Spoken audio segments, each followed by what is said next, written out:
Mike. Toronto.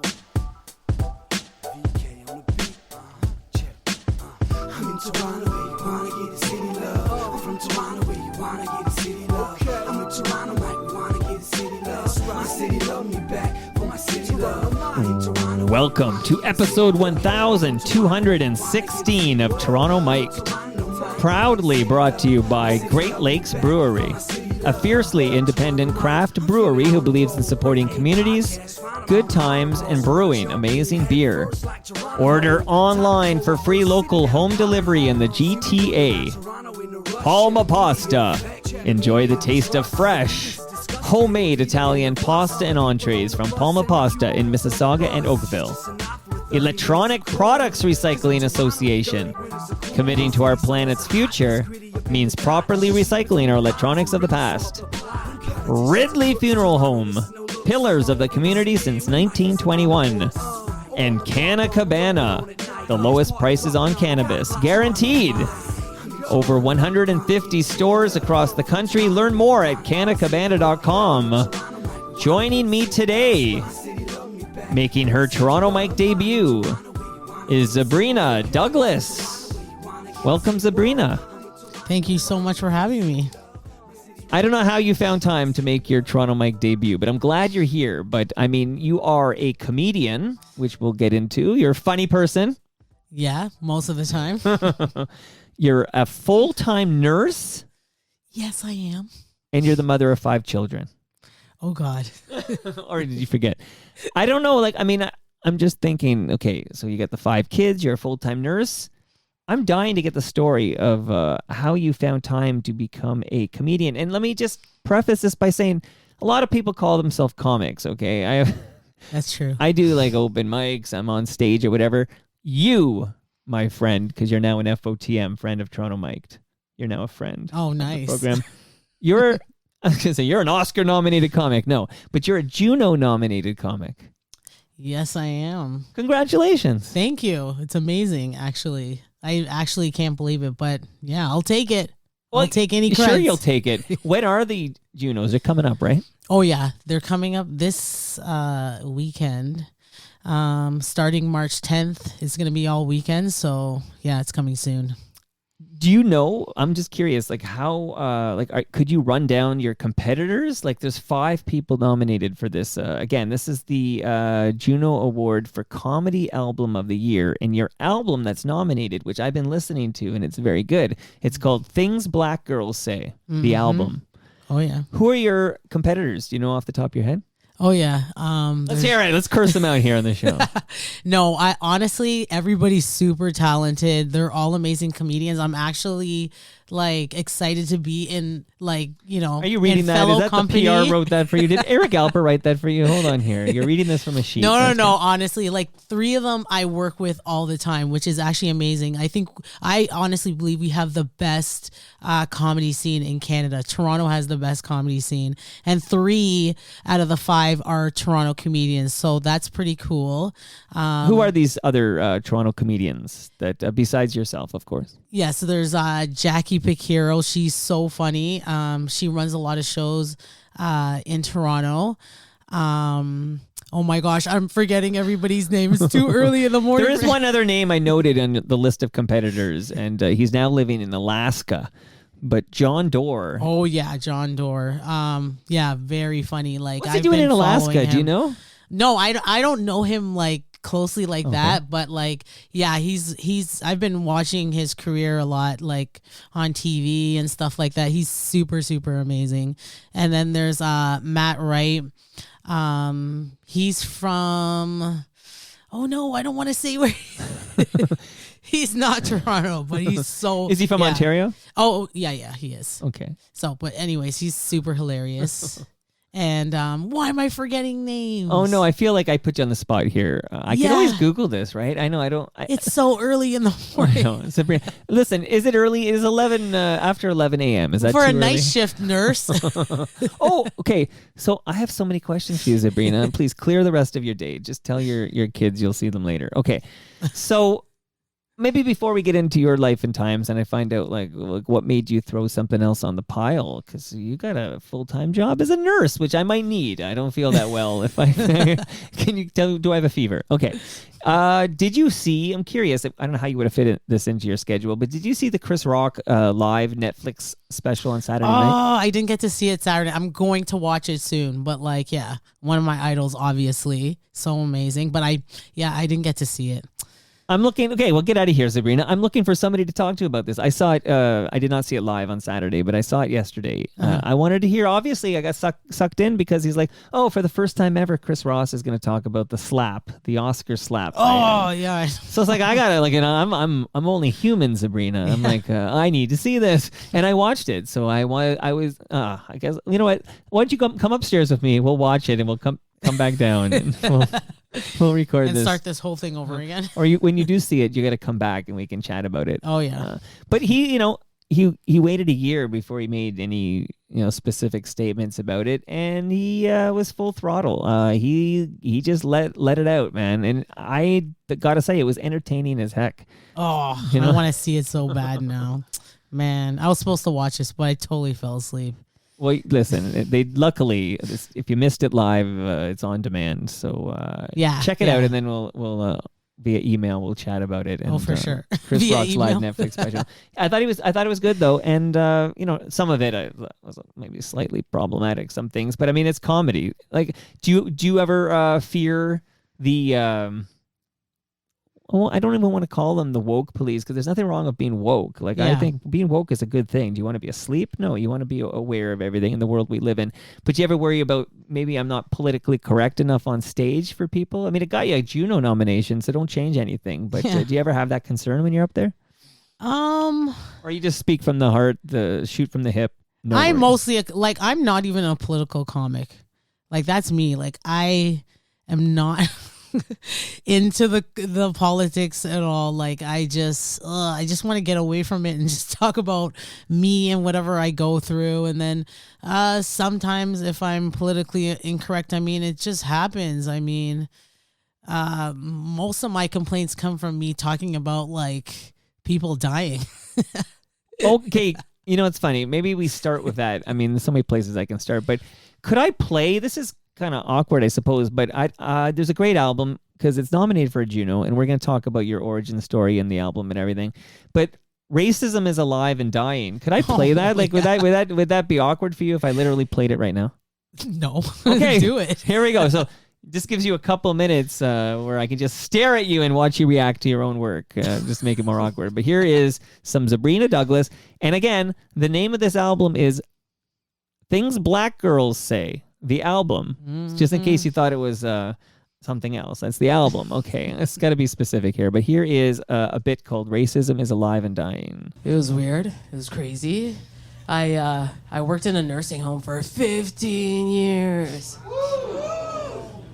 One thing I learned about working in the nursing home is that racism is still alive but dying at the same time.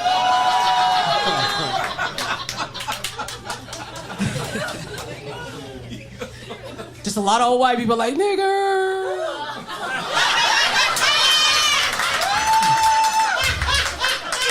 I'm like, rest in peace.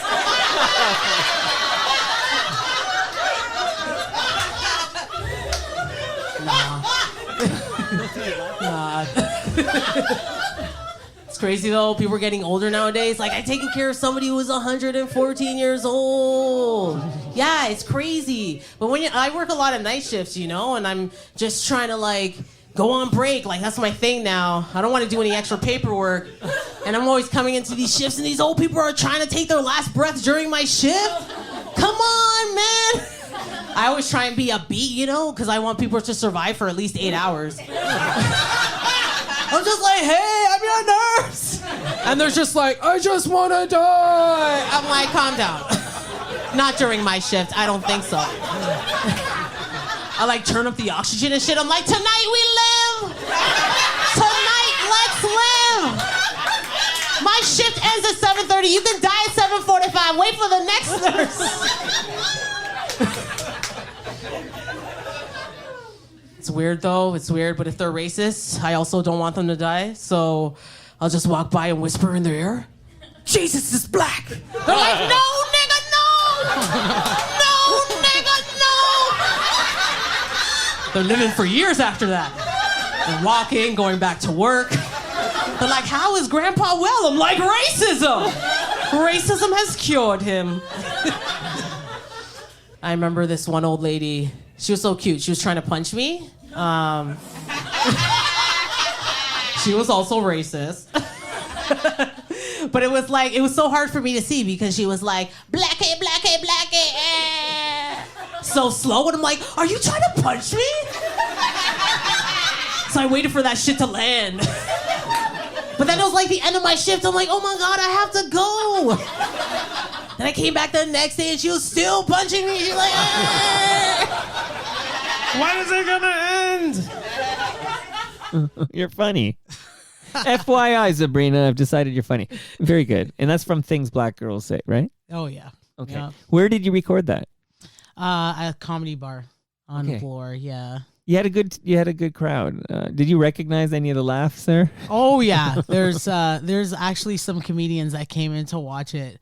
And that bit about racism is still alive but dying. There was a lot of comics in there dying at that joke because that joke can be a hit or miss sometimes. Yeah, like it depends. Like it depends not normally on the race, like just how how ready people are to laugh. Like some people can get really offended.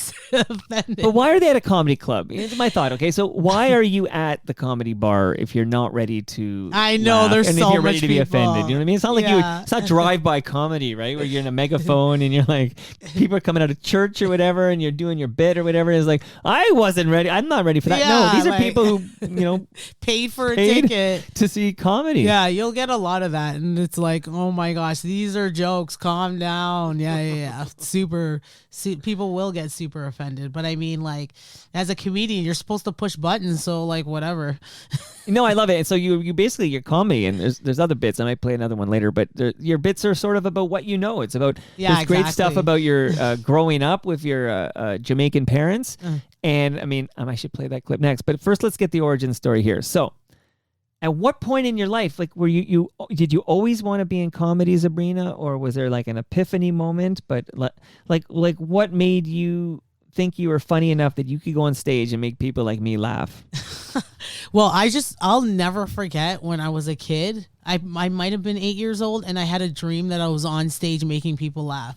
8 years old. Yeah, it was just a dream that I had, and I remember I told my dad that I wanted to be a comedian as my job, and he got so upset. He's like, you want to be a clown for a living? What is this? You want to be poor? You want to be broke? You're going to ruin our lives. And all.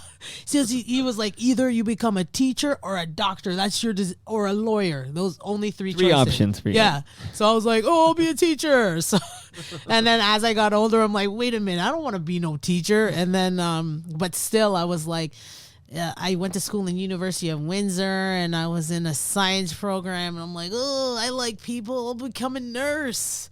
So I became a nurse, and it wasn't until my 30s that I suffered with really bad stage fright, actually. Like, I can make jokes with my close friends, but if I spoke in a small group of people, I would, like, freak out. Like, my heart rate would increase. Like, I'd be like, oh, my God, I'm an idiot.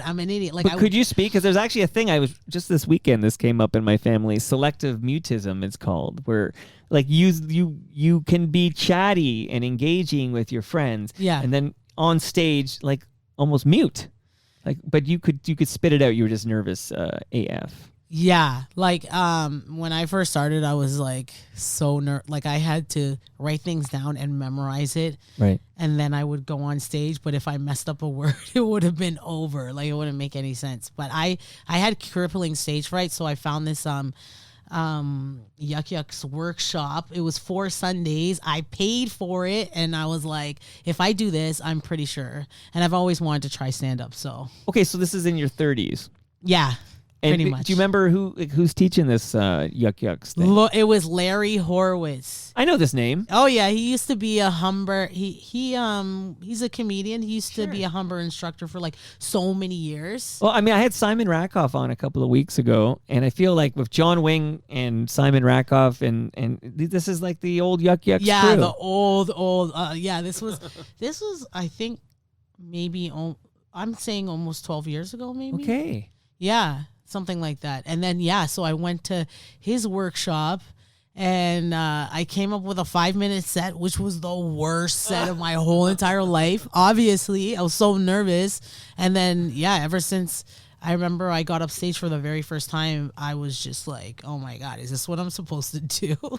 Well, I'll say this. Again, just a comment on the Chris Rock special, which I saw yesterday, the recording, but it was live, right? So there is actually, like, when he's going into his Will Smith, Jada Pinkett Smith part, which was the last 10 minutes and which was pretty great actually, but he does blow a line. Like he blows a punch. Like this is Chris Rock, okay, one of the greatest stand-up comics of this generation, and he does blow a line because he talks about 2 Will Smith movies, and he accidentally references the name of the second one, Emancipation, when he meant to talk about Concussion, which does change the punchlines on each, but he catches it. So he blows the line and then he catches it and he goes, I fucked up the joke. He goes, it was Concussion, not Emancipation. And he kind of resets so that he can deliver his punchline or whatever. But it did make me think, like, if, he had no safety net because it was live. Like there's right? Yeah. But if Chris Rock can fuck up a joke, Zabrina Douglas can fuck up a joke. Oh, I do it all the time. But it's not like comics can mess up jokes all the time, but as long as you're honest with the audience, they'll still laugh. Right. Even if you say it, I screwed that one up. Like, whatever. I fucked up that joke. Yeah. It's Concussion, not Emancipation. Exactly. They'll be like, ha ha ha. So you're in. So, and again, I don't know your age now, but you're not. I'm an old lady now. Very old. Do I get to know, or is this you're keeping this a carefully guarded secret? Maybe for now. Okay. So, but in your 30s, here we're being very vague, but in your 30s, you do this Yuck Yucks thing with Larry Horowitz, and it obviously worked. I mean, that was money well spent. Yeah, I guess so. But you're nominated for a Juno, okay? I'm never going to get nominated for Comics a Juno. would always laugh at me. They're like, oh, you paid for a workshop? Like, why don't you just do some open mics? I'm like, whatever.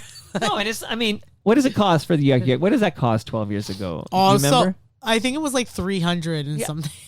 Honestly, money well spent for you. Yeah, that's true. And how many kids did you have at that time? I had two small ones. Got to track all these children here. Yeah. So I do a show with Brad Jones, who's a funeral director at Ridley Funeral Home. This is an excuse for me to shout out Ridley Funeral Home because they're a proud sponsor of the program. But Brad and I, he's got a podcast called Life's Undertaking, and I always remember because I have 4 kids. Oh, and wow. more than most people I encounter in a day, okay?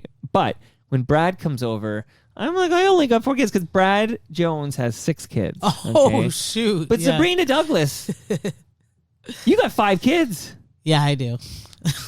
You never thought, I'm done now? You're like, no, I'm going to keep going. This is great. Yeah, well. That's a personal question, isn't yeah, it? it is. Let me get to, let me talk to your, so again, very personal question, but you seem so open in your stand-up, but these are all from the same dude? No, like I got remarried like a few years ago. Probably like that explains 7-8 years ago. That explains it. Because Yeah. you had a couple of kids from a guy. Yeah. You were married to this guy? Yeah. Very personal question here, Zabrina.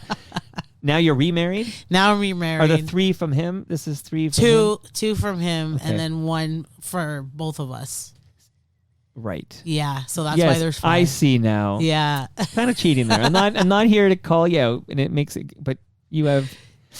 Okay, I have to go back to the board, and we have to talk about this. Does Zabrina Douglas really have 5 children? But you are the mother to 5 children. I am the mom. If I have to pay for something for you, you are now in our family. Like that's how it works. No, and you're right, and it makes for good comedy too. But my wife always says she has 2 kids and 2 stepkids, but she never says she has 4 kids or something. So Zabrina, we're gonna have to talk about this offline. We'll talk about it. But regardless, you're busy mothering 4 children, like you said there, and you're a full-time nurse. So after this Yuck Yucks, what's the next step? Like, do you start doing open mics? Like, what's next for you in the comedy world after your Yuck Yucks course?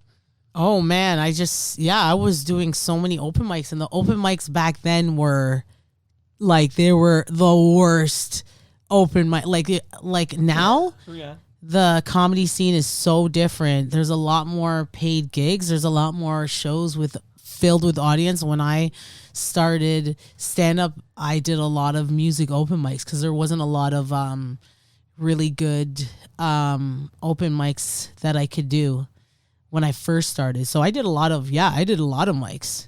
Like I was so crazy. You're putting your reps in because how are you gonna get better? Yeah, exactly. And then for me, I was also battling the stage fright. It was still there. Like I didn't get like totally over it until 2 years later. I had to keep on going and just be comfortable. I was just trying to be comfortable. Yeah. Like you sound so comfortable on the mic right now, and listening to your Juno Award nominated Things Black Girls Say, which was the original title of this podcast. And then I thought it might be a bad idea, so I abandoned that. But see, this is me trying an open mic here to see if I have a chance here. But again, on your journey here, there's a gentleman I hope we can spend some time talking about because he's also an FOTM. He's been in this basement, even though my first words to him were, I'm sorry about the passing of your mother at the age of 100. This was my first words to the man, a guy I've looked up to forever. He's sitting right where you are right now. And I said, I'm so sorry your mom passed away at 100. And he says, my mom died like years ago, like several years ago, and was not 100. And that was my first intro. I had him mixed up with a different Kenny Robinson on Facebook. Oh, shit. Had lost his mother at 100. And I thought it was the Kenny Robinson. Oh, no. So that's my introduction to Kenny Robinson. Tell me about your introduction to Kenny Robinson, and particularly his Nubian Disciples nights for Black Canadian comics. Oh, wow. Kenny Robinson is literally the godfather of comedy. He's our, like, a lot of Black Canadians. He's our mentor, pretty much, to, like, the urban comedy scene. Like, or to comedy in general. Like when I first started, like I think I was introduced to his stage maybe a couple years in. I'm thinking like I didn't go there right away, but when I had like a pretty good set, like I started there and I did my set. I did pretty good, but he would like actually critique us like honestly. He'd be like, "Oh, when you go on stage, you make sure you get the laughs every, few seconds. You should be getting a laugh. Like it shouldn't be like it felt like he was our coach. That's what it felt like." And he was like, yeah, like just so much. Everyone has so much respect for Kenny because he's been in this scene for so long. That Nubian show is like, yeah, historic pretty much. Like you get on that show, everybody in the comedy scene knows how you did, knows like that you've been on it, and it's like, wow, you done the Nubian show, and then like even the show just being there, it's like, yeah, it's like, I don't know. Wow. How often would you do a stand-up comedy set at one of Kenny Robinson's Nubian Disciples nights? Oh man, when I first started doing it, I probably maybe like every couple months I was pretty regular on there. And then it wasn't until a few years later I did my first headlining there. And when I first started there, it was a way different crowd. Like they used to boo bad comedians. And even Kenny would say, if you don't like a motherfucker, make sure you let him know. And I'd be freaking out. I'm like, oh my God. Like I would think about performing. Yeah. Like if I knew I was performing that end of that month, I'd be thinking about it the whole month. I'm like, oh my God. Did they ever boo you? I've never been booed, but like, I don't think that's a good thing. Cause it's like, I was so afraid of getting booed. I would never try new jokes there. That sucks. But I know comics who got booed and they're like the best comedians. Like it doesn't matter, man. Well, then there's no shame in that game. I know. But it sounds like whatever. You'd workshop your bits in front of different crowds. Yeah, I would go to open mics and make sure that everybody laughed at it. If everyone laughed at that joke and it never got a bad response, then I would bring it to the Nubian show. Test it on road. I would test it. I'm like, I'm not getting, because I seen people get booed and I'm like, I can't. It's too painful. Like I seen a guy drive all the way from Detroit. He had a suit on, a cowboy hat on, I remember. And he went on stage. He was so nervous. He was like praying. He's like, God, please let these people in the microphone, which I'm like, oh my God, what's he doing? And this guy gets booed so bad. And then Kenny brings him back on. He's like, come on. He drove hours to be here. Give the man a chance. And he went back on stage again and got booed. I'm like, how traumatic is that? Yeah, so I don't know. I still kind of have PTSD from that show still, but like, yeah. But it sounds like it paved the way for you to get a Juno nominated album. Did I mention that? Okay. So Kenny Robinson, who, again, maximum respect for this guy. I'm so glad I could finally get him over here. I always feel like Kenny, I'm not sure he got his deserved flowers. Like, I mean, Kenny, yeah, true. Like, and I don't know what that's about. It kind of segues nicely into a question of like, is it more difficult? You're a black woman. Does that make it more difficult to be a comedy star than if you were a white woman? Is there any difference at all? I mean, I just feel like it's just how it is in the world. Like, I mean, no, like if I want to tour around Canada, yeah, I feel like a lot of the comedy bookers, they're all white men. So are they going to give me a chance? I don't even know. Like sometimes I'm just like, okay, well, if I want to go to Calgary or Vancouver or like say where Kenny's from, Nova Scotia, like there's going to be so much racism. Well, that leads to, so obviously you're comfortable dropping the N-word in your act. Chris Rock too, by the way. It depends. I won't do it like maybe at a 12. Oh no, yeah, no, you're smart. If you're doing a corporate event for Craft Canada or something, you probably leave that material aside. But, yeah, no. Like, oh guys, here I just want to play more of your bits. Like it's great. But does that play differently when you leave Toronto? Like, can you go to Calgary and do the N-word comedy? Like comedy with N-words sprinkled liberally throughout. I mean, normally, like I have some jokes with the N-word, but 99% of my 99% of my material doesn't. So like I leave stuff out, like just because I don't know how they would respond. It depends. Like it depends what kind of set. If I'm headlining, then I can set it up properly. Well, if you're headlining, that means people are there to see you. Yeah, right? It's different. So they're there to see Zabrina Douglas. So don't give me any sanitized, weak ass version of Zabrina Douglas. People are just like, yeah. So like, it depends what kind of set I'm doing, where I'm doing it. You know, it depends. It depends. If I were gonna play, you can choose. Here's it's your material, but swim class with DMX. Oh shoot! So, well, that's why I want to clear it with you first. Or 5 Kids in the Tooth Fairy, or Period. Okay, which one? If I were gonna play one right now, and then I'm gonna come back, give you some gifts, and ask you some more questions about your journey. Which of those 3 would you want to hear right now? You can do the Period one. All right. By request. My youngest one, she's 4. I sent her to school. I'm like, pandemic or no pandemic, you are leaving me alone. I need a break. She's like, Mommy, how do you put on a mask? And I'm like, survival of the fittest. You know what I mean? Like, get out of the house. I need to go to the mall without looking for children. You know what I mean? Yes. Oh my goodness. Yes. So funny, you know? But like when you send them to school, they meet a lot of people. They come home with crazy questions, stuff I'm not prepared to answer, you know? Like she came home and asked me a crazy question. She asked me what a period was. It's too soon for that.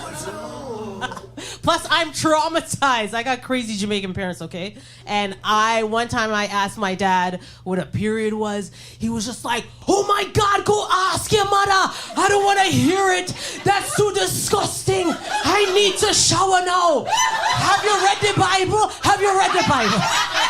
Revelation said, don't talk to man about woman things. Go talk to your mother. She is a woman. I am a man. Leave me alone. I rebuke you in the name of Jesus. I rebuke you in the name of Jesus. You know? I know the 2 white people here have no clue what I just said. They're like, Siri, what is that patois? What is that? Patois. You know what I mean? So I wanted to tell her a cute little story. Didn't want to freak her out, but I also didn't want to lie to her. I was like, no, let me tell you the story about the period. As the days go on, your body fills up with so much stuff. Then at the end of the month, everything comes out. Right? She was so happy, but then she's like, what comes out, Mommy? I'm like, oh no. When I panicked, and I told her butterflies and fairies. But now she won't stop leaving me alone. She keeps on asking me about these damn butterflies and fairies. She's like, Mommy, what color are they? I'm like, I don't know, they're red. Like, I'm trying to help her out at the same time. She's like, Mommy, what are their names? I'm like, Grumpy and Chocolate. Like, I'm giving her little clues into the future. You know what I mean? She's like, what kind of games do they like to play? Why am I happy, crying, and mad at the same time? Like, you know? But I'm freaking out, like, every day. This lie's getting bigger and bigger, and then one day she could be in the bathroom, and she's all upset at me now, looking at me with all this disgust and hate. She's gonna be like, Mommy, I thought you told me there were butterflies and fairies. I'd have to be like, you killed them all. What did you do? You're not supposed to keep them in that long. Calm down, it's a joke. It's a Jamaican joke. A blood clot. Jamaican joke.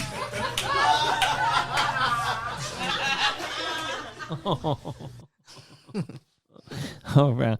Again, this album is called, here, I'm doing this sales thing for you, Things Black Girls Say, the album. So if somebody wants to hear this album in its entirety, how would you like them to get this album? Oh, it's available on all the platforms. So, would you have a preference? Like, would you be like, oh, you know, it's better if you get it through my website thing here rather than just go to YouTube or whatever? Like, is there a preference? Like, is there a way that'll put more money in your pocket? I think for a comedy albums, the best is just Sirius XM. Like if it gets played on. Oh, can I ask you about radio. this? Can I ask you about this? Okay, so Simon Ratkoff, I mentioned, was on a couple of weeks ago. Yeah. Simon, and I'm just gonna speak for Simon, and you can always tap out or you can comment if you wish. I don't want to get you in any trouble with anybody, but Simon says, that's a game. Remember we used to play that. Simon says. Simon says, since Just for Laughs took over the Canada Laughs channel on Sirius XM, that they haven't been playing the Zabrina Douglases or the Simon Ratkoffs, but they've been playing stuff they already own, and there was a way to like get around paying this royalty. I guess you would be compensated if your material was played on Sirius XM. And in Simon Ratkoff's opinion, Just for Laughs is not playing the independent comics unless they're playing stuff that they already have the rights to, like in their Just for Laughs bucket of stuff where they don't have to pay the royalties on. You have any comment on this? Have you heard anything about this? Are you still getting played on Sirius XM? I am getting played. I mean, there's other like channels too. It's not just the Canada Laughs. There's other stations that I'm being played on, and yeah. So like honestly, I can't really comment because I don't 100% know for sure.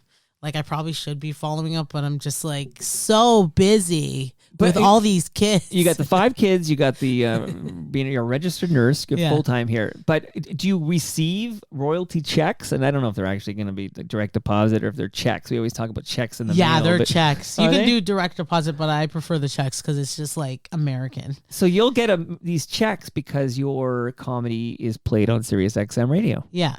That's cool. Yeah, it is. I think that's a good thing. Okay, good. So good. I just wondered, since I brought up Simon Ratkoff, I would ask. I don't know that. anything. I heard there's like changes, but I wouldn't even be a good person to like comment on that. I got to get Howie Mandel on this show, and we can talk about it. Oh yeah, for sure. I'm working on it. You'd have to talk to him. I'm working on it. My oldest daughter, did see Howie Mandel this past summer. Oh, wow. He was I guess he was in town for something or other, but he was at the island. My daughter works there, and he was she was on the ferry with him, coming back to the mainland here. So I think they were doing Canada's Got Talent. Okay. In Niagara, I feel like. Well, something brought him here. I mean, he is from here, but yeah. Amazing. What is the Tim Sims Award? Oh, Tim Sims. It used to be years ago. They used to have, I think, nominate like there would be a group of comedians that would nominate 5 new comics, and then you would get featured like in your own like special on TV, and the winner of the Tim Sins Award would get like $5,000 or something like that. And then like they get to do something. I can't remember. But you were it's, like, nominated so for this award, which is the main thing here. I feel like it was in 2008. Okay, good for you. Now, I'm going to ask you about a late great comic that I always found rather funny. Did you ever work with the late great Gilbert Gottfried? Oh yeah, I worked with him my first time performing at Massey Hall, which was amazing. He was hosting, so yeah, I definitely got to perform with him there, which I was so excited because everybody knows him, Gilbert Gottfried, and then I just use him in my bio. Did you? Well, you should use them in your bio. You know, it's like, it worked for me. Yeah. But did you have any one-on-one conversation with Gilbert Gottfried?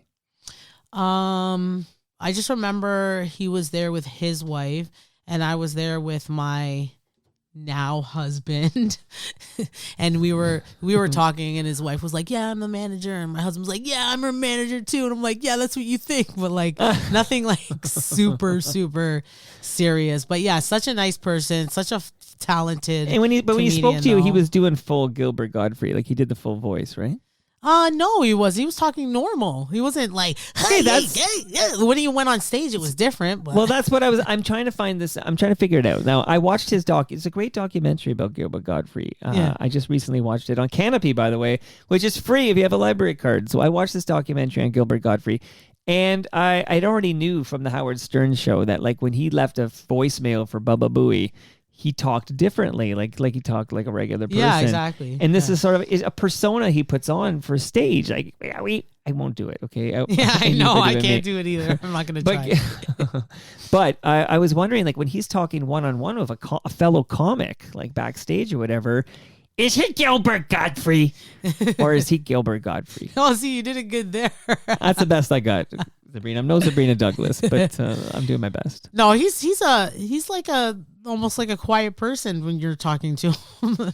It's like totally different. Like shy almost, right? Yeah, exactly. But like it's weird. There's a lot of comics who will put like a persona on stage. Like I guess I don't want to name any names, but there's one comic who will put on like a completely different accent for his Really? Yeah, like he'll sound like a French person. guy. No. Oh, a French guy. Oh, you can do that. I feel like that's okay.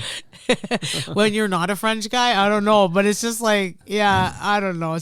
I guess you have to be a super good actor, but it works for him. He's killing it. But when Mike Myers does, So I Married an Axe Murderer, but more recently Shrek, he's doing a full-blown Scottish accent. So I think, Yeah, you can do that, I think. I guess.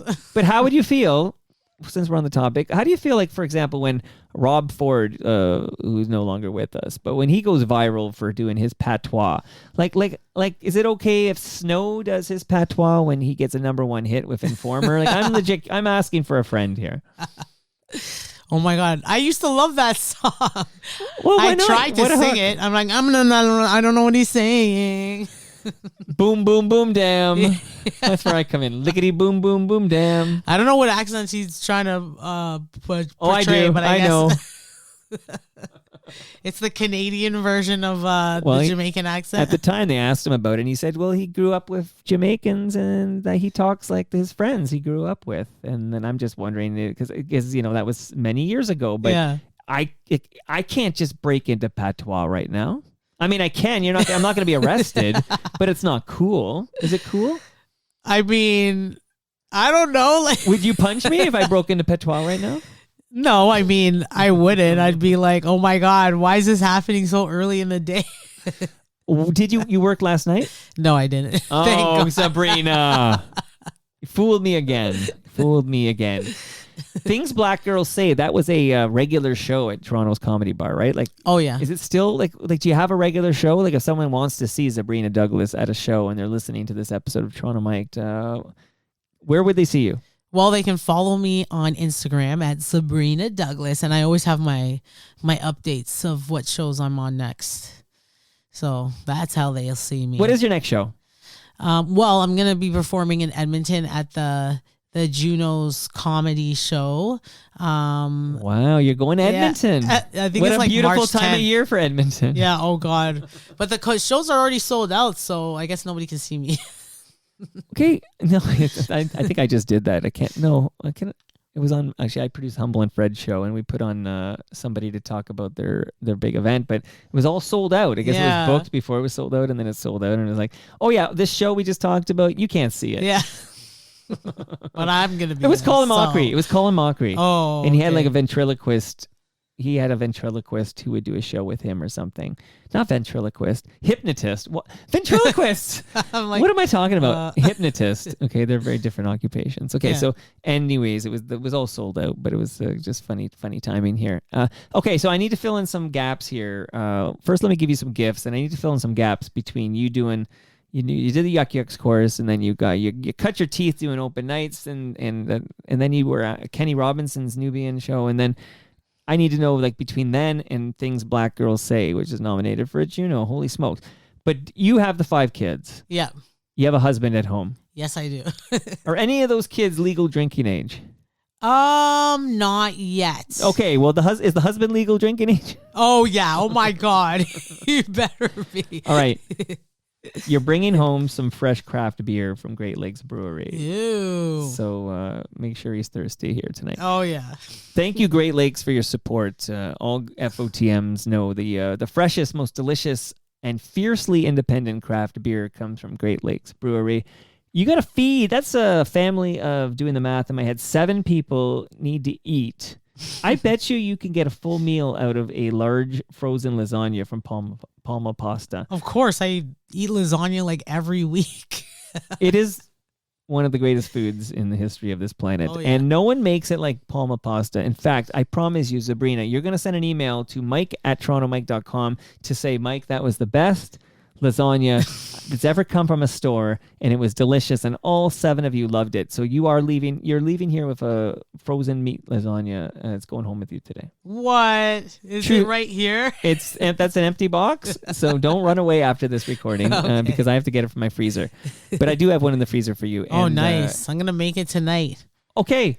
Frozen solid, And you're gonna so I don't know. know. I always put it in the fridge for 24 hours before 24 I make hours? it. Okay. I'm not trying to mansplain how to make the lasagna. Okay, I once had a young lady here, and it was new in the Palma Pasta thing, so I gave her the lasagna, and it was new in their sponsorship, and I said something to the effect of, yeah, just throw it in the oven at 375 for 45 minutes. Like, I said that sentence, and she looked at me and she told me I was mansplaining to her how to make lasagna. Oh no. She said that to me. This is a true story. Young sports media person. Oh, how long ago was that? I would say that was about 5 years ago. Oh, 5 years ago. Okay. But 5 years ago. Yeah. But and then ever since then, I'm like scared to tell women. Men will do it. I don't care. But women, I'm afraid to give you advice because it's frozen solid, so I do put it in the fridge for 24 hours before I put it in the oven. Okay. I don't know if you can put it straight, like completely frozen and have it tonight. I'm thinking maybe this is your meal for tomorrow night. This is so. But then as I'm saying the words, I'm actually Mansplaining? right. Like, I hope she doesn't think I'm mansplaining how to make the lasagna. But all I'm trying to do is be helpful. But That's all I also, wanna I'm a be. comedian, so I don't take everything. Always goes over my head. I'm like, what? Okay, where's the joke in this? Let's do it. Well, you know what? 5 kids here. One more thing for your kids here. You got to measure their height, right? Like, you're probably like, oh, are you growing or whatever? I'm giving you a measuring tape from Ridley Funeral Home. What? Oh my God! What? The funeral home? What do they do with a measuring tape in the? It's funeral more home? like just a nice thing to make your life better. I don't think it actually makes you live longer or anything like that. Maybe they but, measure like the suits that they put on all of the loved ones that are gone. into the casket. Ew!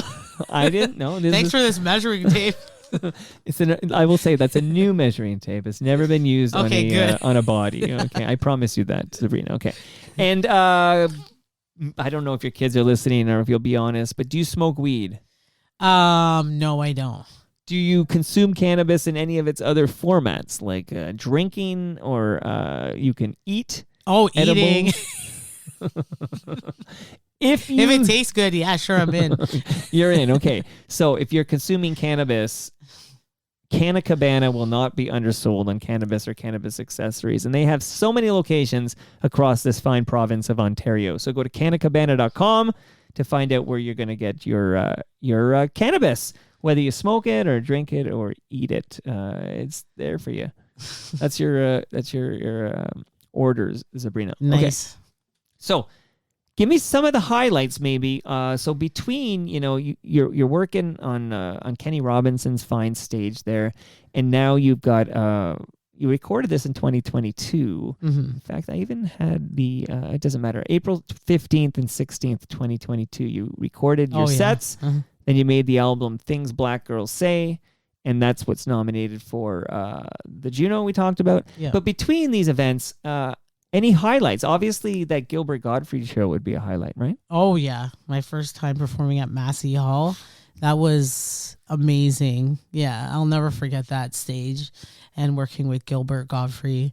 And then, just touring all over, doing shows. I got to open for Godfrey, that comedian. Oh, not to be confused. Yeah.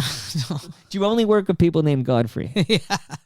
Just the two. Oh, no. Okay. Oh, no. Are they both gone? How's that other Godfrey going? How's he doing? No, he's a LA comic, so yeah, whatever. Well, that's funny. I wonder how many, if they could have like a whole like show of Godfreys. I mean, now, Gilbert's gone, but you could just have all the Godfreys on the same show. And I think I don't know if that's the only one. I feel like that's the only one.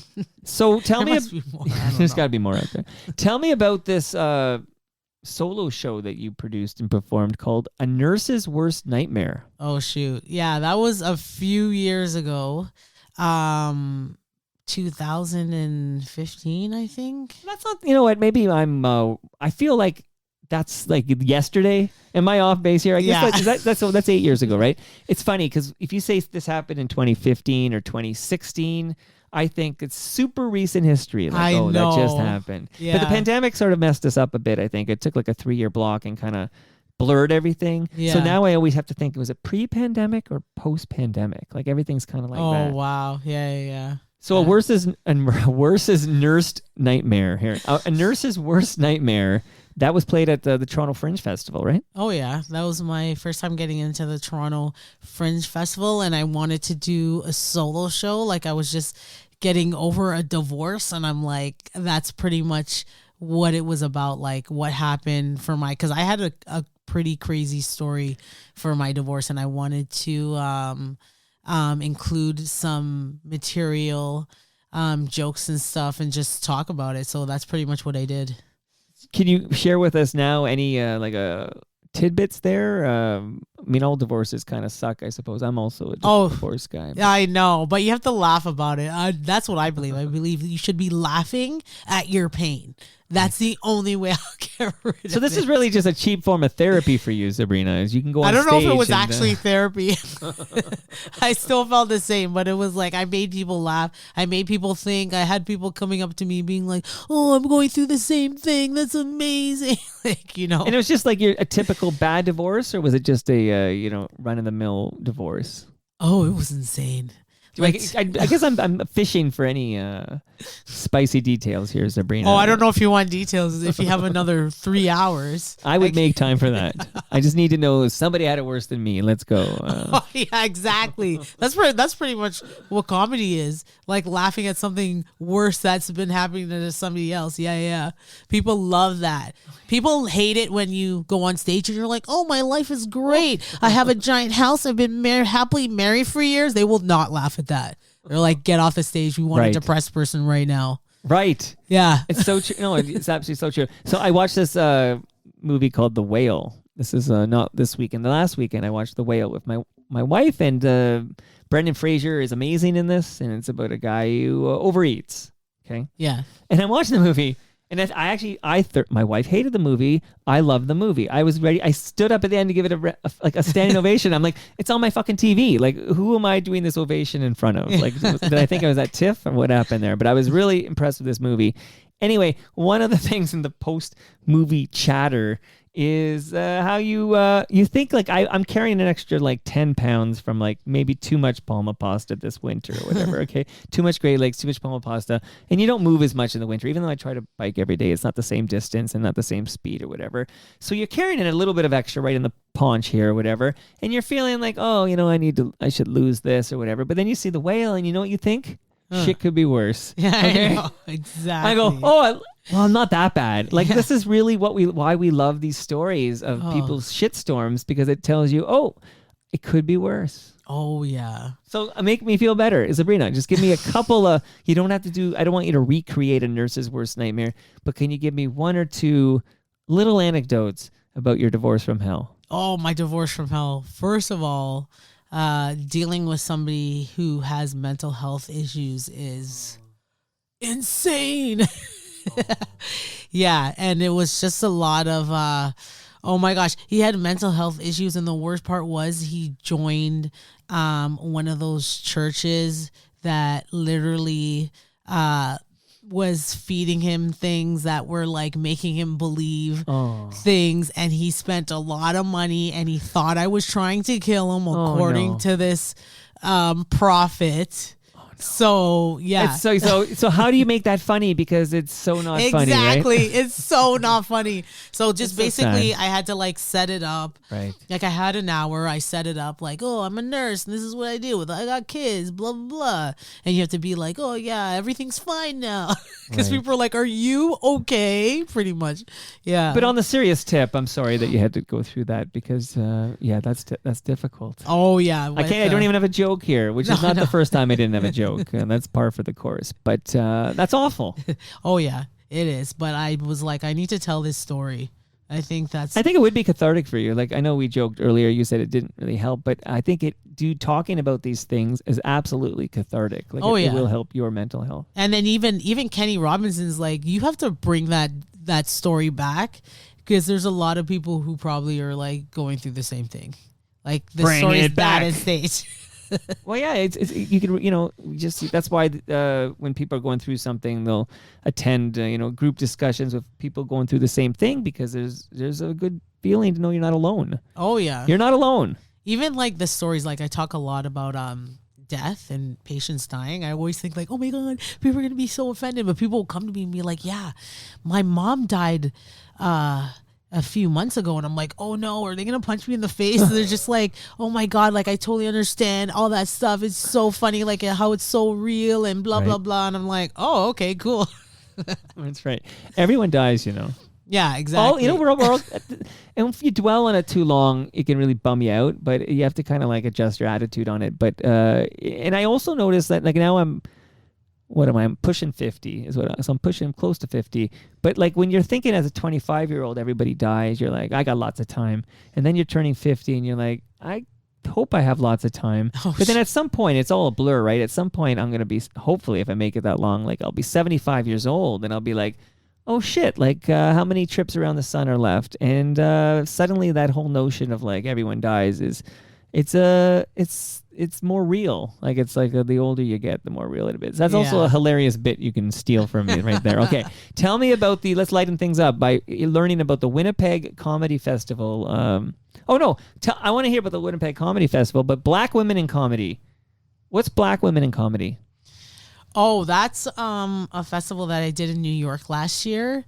It was just the woman who ran it. She was complaining about how there would not be a lot of Black female representation like in any of the festivals around the States, which I think there was some that they were complaining, and then they would add like Black women afterwards, which I think is so insane. But like anyways, the States is a whole different ball game. Forget about it. Like it's just crazy. But like yeah, so it was just a lot of Black female comedians in New York for 1 week doing shows. So I went there I just wanted to check it out. I'm like, yeah, let's see. So it was fun. Okay, good. Laugh Fest is that part of Laugh Fest in New York City, or is that a different? That's the same one. Yeah. Same one. Okay. And the World Series of Comedy competition in Las Vegas. Oh yeah. I did it last year and I just came back from it. It's just these comics that pretty much go around all the states, and then you're supposed to do like a week of competition, and then you make it to the World Series, and it's just mainly to help comedians get like exposure, get work. But yeah, you just compete and then whatever, do sets. I just do it because like I want to go to Las Vegas because just for a vacation. I'm like, Sure. oh, that was fun. Whatever, next. And it's a business expense, right? You can Yeah. tell to get your taxes or whatever. You can, Yeah. business expense. Smart. Look, very smart. All right. So you're still a full-time nurse. Is the goal, like, is there ever any hope that one day you don't need to be a full-time nurse because you can make enough money being a comic? Or like what is it, just that it's a passion for you, so you just want to be on stage making people laugh? No, I want to do less nursing. I think it's so much easier, like, And more fun. Yeah, exactly. Like, I don't mind. Like at work now, people know I do stand up. I don't normally tell people because then they're like, "Tell us jokes." They're like, "Sabrina's here, everybody. We're gonna have an amazing shift." I'm like, "Oh, leave me alone." Like, Right, nothing's worse than that. Be funny, comic. Be funny. But did you consider maybe a different stage name for your comedy life so that you didn't have the same name when you're at a, I don't know, work in an old age home or something? no, I just like, cause my comedy's pretty real. Like I like to just, be real. Like just to have a nickname. Nah, I don't know. Because what's going to happen is people are going to Google you. Oh, people Google me all the time. I had a patient one time called me in the room and they're like, I saw your set online. Can you do a set for me right now? I'm like, no, I will not. But like, yeah, people like, oh man, it's just I don't know. I mean, I get a lot of my material from work anyway, so it's fine. Well, we heard racism is alive and Yeah, I dying. know. Okay, so can I play here just before we wrap up? Can I play swim class of DMX, or you okay with that? Yeah, sure, play Okay. it. Let's do it. You gotta be careful though. When I used to listen to a lot of DMX. Yeah. Yo, the first album was amazing. Crazy. I remember the kids were small, and I was still listening to DMX. I'm like, ooh, just a little bit more in the car, Yeah. They didn't, they weren't talking that much then, so I'm like, they're not gonna repeat any of this. Nigga, what? Nigga, what? They're not gonna absorb, but oh my God, they were barely speaking, and then this is what happened to me. Kids always know when to say things at the wrong times to embarrass you. They always know. Like, I'll never forget, we were at YMCA, and my son's in the shower, we just finished swim practice, and there happened to be an abnormal amount of white people in the change room. I'm like, something's gonna go down. Why are these white people here? You know what I'm saying? And then my son, and it's so, those change rooms are so echoey. He just looks at me, he's like, nigga, nigga, nigga, nigga, nigga, nigga. I'm like, oh my God, what are you doing? He's like, what, mommy? What does nigga mean? Come on, mommy, what does nigga mean? I didn't know what to do. All these white people are staring at me and shit. I just had to roll with my son. I'm like, come on, little nigga, hurry up. Let's go swimming. We gotta show all these white people that niggas can swim. We can show them that niggas can swim. That's right. Just walking out of there like, nigga, yeah. Nigga what? Come on, little nigga. Nigga what? It's crazy. Crazy. We made a crazy beats that day. It was crazy. Well, there you go. Okay, very good. Now I've alluded to it 100 times, but now I want to know just the nuts and bolts of how the heck does an independent comic like Zabrina Douglas get nominated for a Juno. So obviously you put the album together. We talk about like the recording of the album, and then you have the album, but like, do you have to actually like apply? Like, is there like do you submit it? Yeah. There's a submission process that all the comics submit their album to, like anybody who's made a comedy album, and then I think And they there's all a must committee. submit, right? Everyone who puts out a comedy album probably submits. Yeah, and I think this year, I don't know if it's 100%, but there was about 30 they had to look through to narrow it down to 5. So they're probably going to, I don't know, this committee or whatever is going to listen to all the content, and then everyone Yeah. might come up with their 5 or whatever, and then everything gets weighted, and there's some algorithm spits out the top 5 got the most I don't votes. even know. Like they said, it's not even just the content. It's like how the album was cut, like all these different components into making like a good album, which I was like, I don't know. Whatever. But I mean, your album does sound good. So you had like professional production? Oh, yeah. Yeah. Yeah, you went big. Go big or go home. Okay. Exactly. Or you'd always come over here and I'll record you doing like 45 minutes or something, and then we'll put that out and see if we get a Juno.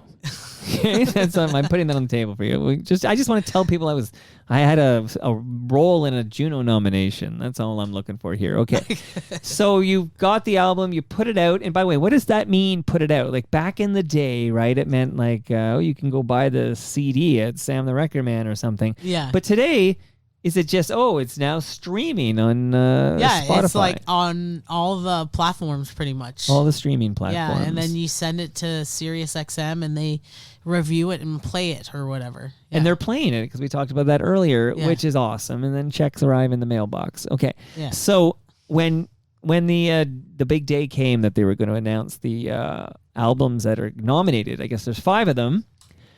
Were you well aware, they're going to announce it at 10 a.m. or whatever? Like, were you well aware that announcement was coming down? Or did somebody like text you and say, congrats? And you're like, what? No, actually, the Juno, I don't know who it is, but they called and they're like, oh, we're going to have a Juno nominee, or like something where they're going to announce all the nominees. Did you want to come? And I'm like, they're like, doesn't mean you're nominated or anything. And I'm like, what? Like, why would I come? And I was like, fine. But Is it was local? Is it here? It was in Toronto. Okay.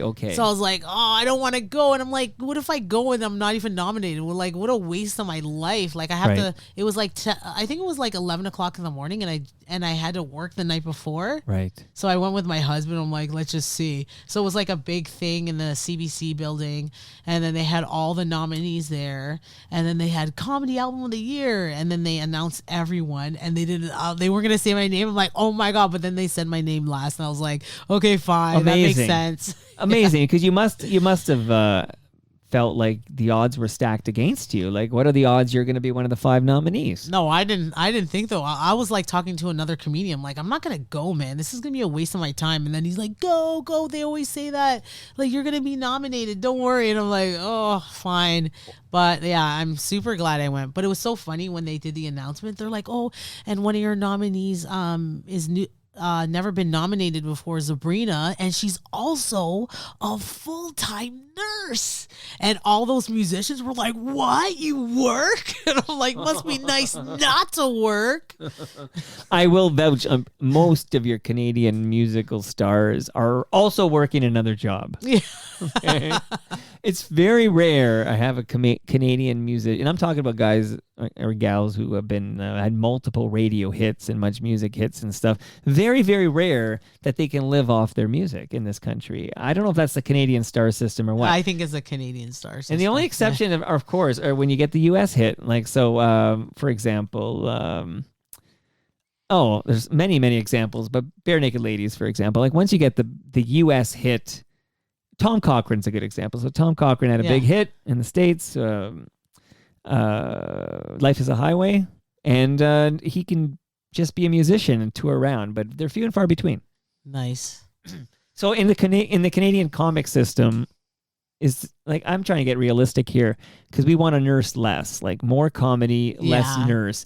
Like, do you need a show built around you? Does the CBC need to build the Zabrina Douglas show? Like what is tell me a bit about your aspirations and dreams now that you have this Juno Award nomination. Oh man, I just want to do more shows. Like, that would be great if that would be the ultimate goal, if they can have a show about my life. And I think my life is so interesting being a nurse. Like, I literally, what I do in a day is like, I take the kids home from school and then I'll literally go do like 2 shows maybe. And then I go and do a night shift. I know you're so busy. I don't know how you find the time to hone your craft of comedy, but I'm glad you do. Like, it's amazing you can pursue this dream that you had literal dream you had at 8 years old. Yeah, literal dream. You can pursue it now that you're 30 something. Yeah, exactly. 30 something. And meanwhile, of course, because you need to pay the bills, because you've got 5 kids, you've got this full-time nursing job, which will help you pay these bills. And now you can build the comedy thing on the side hustle, even though you must be exhausted. Yeah. Sleep is a no. But even when sleep. you're a parent, you don't get to sleep. So like it's either a little bit of sleep or no sleep. Right. What's the difference at that Yeah, point? exactly. But I do like visualize this CBC Gem show about a black woman in Toronto who is a full-time nurse, has 5 kids, and is a stand-up comic on the side. Like, it writes itself. It's like, we have her right. I'm looking at her right now. Yeah. You play this. It'll be like a fictionalized version, sort of like a Larry David on Curb Your Enthusiasm, a fictionalized version of yourself. But you're going to play Zabrina Douglas, the fictionalized version of her, but the nuts and bolts are the same. I can see the show in my mind's eye. Maybe it's on Netflix. Maybe it's on CBC Gem. I don't know. But if anyone's listening, let's do this. Yeah, exactly. Let's do it. I'll do it. I'll only take 20%. It'll be Sabrina, it's a deal here. Congratulations. This was amazing. Is there anything else that we should have addressed here? I know I promised I'd take an hour, and I took a little more because I really enjoyed this conversation. But I'm going to be watching the Junos. Do they televise the Comedy Award, or do they do that like off camera? I feel like they... Probably off camera. Not, yeah. They like to do the music stuff. Yeah, exactly. On the show. Okay. Oh, yeah. So probably. when I'll be following the Juno Twitter account, and when they tweet out I hope it's you, not John Doerr. I'm just going to put that out there. Don't. John's great. He's actually in my calendar. He's going to come on Toronto Mic'd, but he's in Alaska, so I don't get to like have him at the table. Oh, so I know. yeah. He's in Alaska. But he'll probably make his way to Edmonton, and I hope you win. I hope that this FOTM Zabrina Douglas album, Things Black Girls Say, the album is the Juno Award winner when this happens next weekend. Yay, me too. Does it come with a big check, or is it just like a trophy? I think it's a trophy. It's It should Canada. give you a few bucks. I know. It should be like a trophy and like a money order or whatever for $5,000. I know, right? Anyways, we can only hope. Who pays your way to Edmonton? Is that just the price of doing business? Sirius XM, thank God. They're like funding it. So they're funding our flight and our hotel. So that's amazing. Can I come? You'll get back to me. Yeah. You'll get back to me. I've been to Edmonton. My wife's from Edmonton. Oh, okay, yeah. But I've only been there once. I haven't. But I'm waiting for someone to pay for my return. That's the thing. I know. Thanks for doing that. I want to just quickly tell people that if they have any old tech, old electronics they need to recycle, don't throw that in the garbage. Go to recyclemyelectronics.ca. Find out somewhere close where you can safely drop it off, and they'll take care of it in a sensible, safe, Mother Earth hugging way. Okay, so recyclemyelectronics.ca. Remind everybody, do you have a website, like a one-stop shopping for all things Zabrina Douglas? Right now, it's my Instagram. That'll work. Okay, Yeah. so what's the handle again? Zabrina Douglas. So convenient, Yeah, I everybody. know. Zabrina with a Z. That's Yeah, your exactly. nickname, Zabrina with a Z. And that brings us to the end of our 1,216th show. You can follow me on Twitter. I'm at Toronto Mike.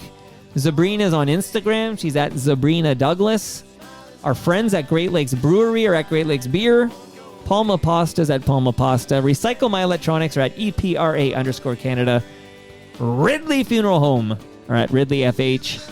And Canna Cabana are at Canna Cabana_. See you all checking the calendar in real time. Zabrina's witness to this. Tomorrow, this is exciting. In the studio will be the oldest guest to ever make an in-person appearance on Toronto Mike. His name is Richard Flohill. What a career bringing great music to the city. He's got great stories, and he's 89 years young. I got to make sure he doesn't fall down these stairs. Honestly, Zabrina, I might need a nurse here. Would you be available tomorrow at 2 p.m.? Oh, probably not. See you all then.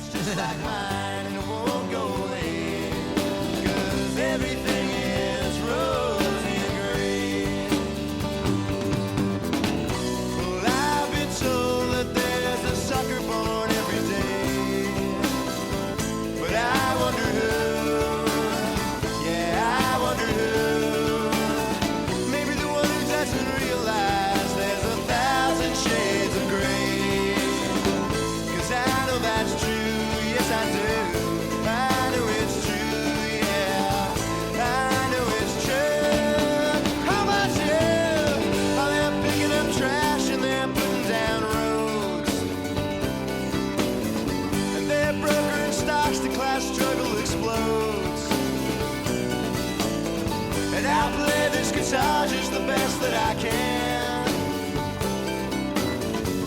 Well, maybe I'm not, and maybe I am. Who gives a damn? Because everything is coming up rosy and green. Yeah, the wind is cold, but the smell of snow warms me today. And your smile is fine, and it's just like mine, and it won't go away.